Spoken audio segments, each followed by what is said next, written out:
10 سالوں میں ہم 60-70 ہزار لوگوں کی قربانی دے لیں گے اور APS میں ہم اپنے بچوں کو میسیکر کروا لیں گے, کوئی بات نہیں, آپ آئیں.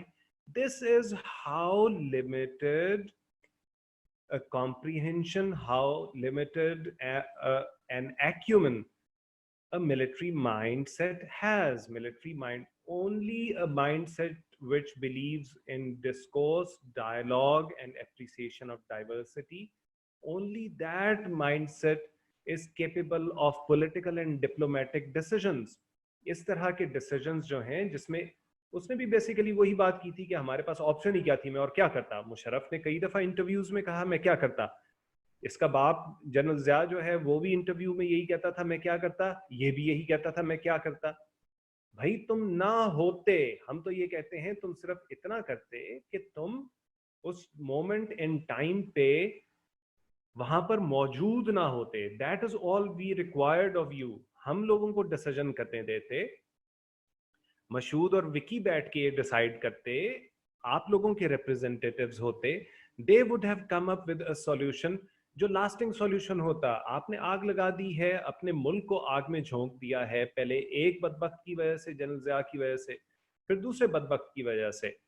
ہمارا اپنا ملک جس آگ میں جل رہا ہے, only the generals, these generals who were ambitious, who wanted to be remembered as heads of states, heads of a state, they are responsible for the morass, they are responsible for the quagmire in which our country finds itself in.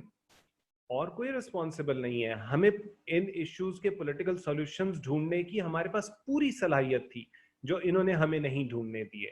So that is entirely correct. Politics کو define کیسے کیا جاتا ہے؟ وکی ایک politics کی definition میں بہت کہا کرتا ہوں, وہ کیا ہے؟ Politics is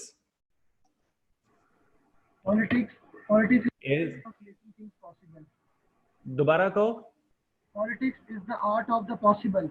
The art of the possible. Politics is the art of the possible.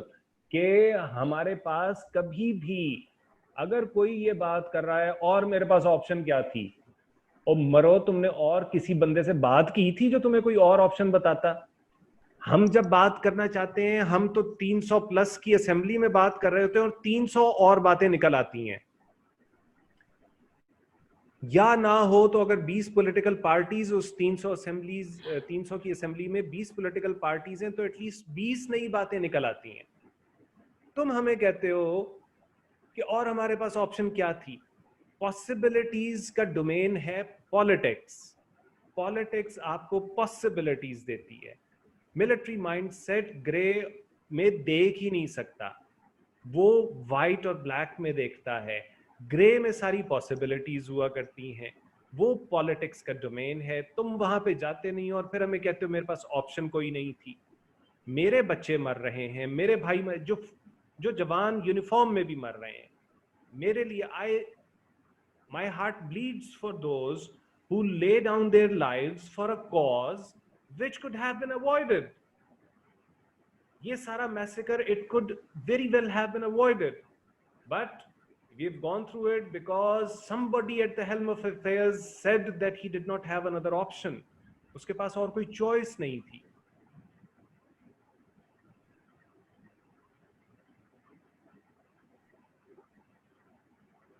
ٹھیک ہے, وکی نے یہ بھی کہا ہے کہ جو ڈکٹیٹرشپس ہوتی ہیں تو وہاں پر ریپرزینٹیٹیو گورنمنٹ نہ ہونے کی وجہ سے the other countries can wage wars against those countries جہاں پر undemocratic governments ہوں.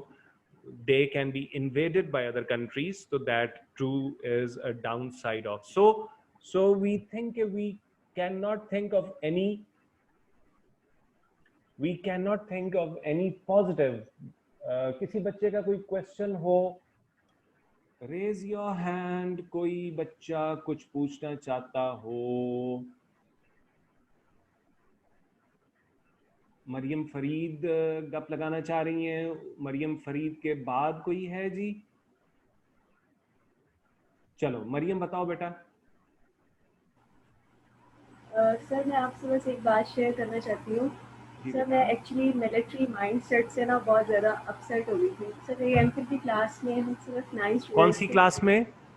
سر ایم فل کی کلاس میں ہم 9 اسٹوڈنٹس تھے اور ہمارے بیچ میں ایک میجر صاحب تھے جو ہمارے ساتھ ایم فل کر رہے تھے.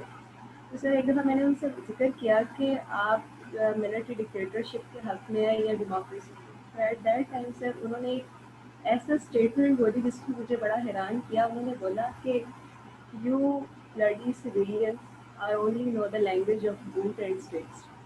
You bloody civilians only know the language of And sticks.